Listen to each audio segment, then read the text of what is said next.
fluid that's generating heat. So, and for that reason, valves fail much more quickly. Seals, ethane is particularly very dangerous because when it gases off, it's at cryogenic temperatures, which can literally cause a small leak to open up into a big one. So, all of these things need to be considered in any risk assessment. And the one thing that I would ask is that you do not connect the risk assessor to the pipeline operator. We make sure that they're an unbiased entity that is considered an expert in the field, but we do not link the two. We keep them, and you guys can be a buffer, or whoever, if there's a committee, they are the buffer. It's very important that they do not interact and exchange data directly, and especially not behind any kind of non-disclosure agreement, because that would completely nullify the independent and unbiased nature of the assessment. So that's all I have to say. Thanks. Morning, sir. Good morning. Thank you all for letting me giving me this opportunity. My name is David Director. I live at 309 North Monroe Street here in Media. And I just wanted to briefly support the idea of getting that live streaming or at least video recording of all the meetings, both the agenda or discussion meeting and the regular meeting available, making those available to the public as quickly as possible. So I see we have a 1-week delay in considering this measure, and I hope that next week you will be able to vote in favor of getting that done as quickly as is reasonably possible. Understanding that there are potentially IT questions and so on, and yet it is basically a very simple procedure. So I hope that this can be done with all due speed and provide that information to all of us in the county. Thank you very much for your time. Thank you, sir.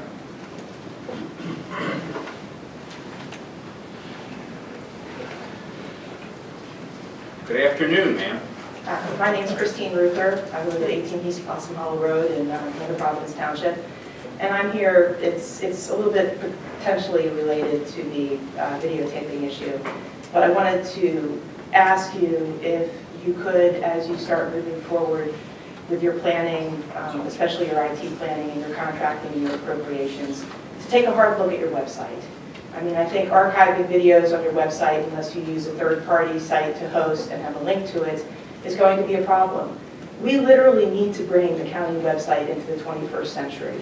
It's one of my neighbors who, like me, for both professional and personal reasons, I mean, I'm an attorney, I do a lot of tax assessment appeal work, as Mr. Duncan knows, and some other things. I spend a lot of time looking at government websites, and I found that your website, our county website, is really antiquated. And a guy I know who has similar reasons for looking at the website found that your HTML code is 1999. It is literally not of this century, and it is something that is probably at this point rather expensive to maintain. I know in another context, because I raised an issue for reasons that are probably obvious to many of you on the council, in 2017, I mentioned my concerns about the website to a friend who happens to be a professional website assessor. And this is what she does. She gets hired by companies to go in and beta test their websites and find errors and literally debug them. And she found well over 1,000 errors in terms of broken links, pages that don't go anywhere, things that won't load, stuff where it takes you to a page that turns out to be empty. And I'd be happy to share that with you. She produced it. It's a spreadsheet. I'd be happy to give it to you. I know none of this is immediate. I know none of this is cheap. I suspect you might find that with the tools you could use today to build a county website that would allow for more efficient archiving of everything from minutes to video, that it might, in fact, over time be cheaper. But it is clearly something that has to be assessed and looked at. I am just asking you, please put that on your agenda as you move forward this year. Thank you. I'm Kathy Adamson from 5 Waterford Way in Nether Providence, and in support of Christine in my prior job as a public entity underwriter. I've worked with many county and municipal websites throughout the United States, and I know it's definitely possible to have it improved to include information on best practices, the financial statements, the budget. It would be great for us to do that.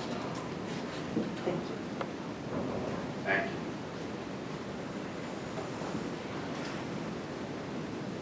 Yes, ma'am. Good afternoon. It's officially afternoon now. Yes. My name's Allison Galloway. I live at 212 Wildwood Avenue in Media, which is Middletown Township. My family and I live about 60 feet from the pipeline.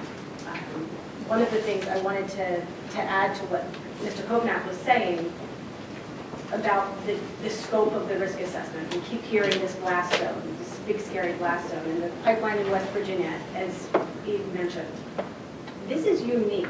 What I haven't seen in anything I've read, and what I keep looking for, is what happens to that blast zone. And I'm in it regardless. If it's 100 feet or 1,000 feet or 10,000 feet, I'm in it. I'm in it all day.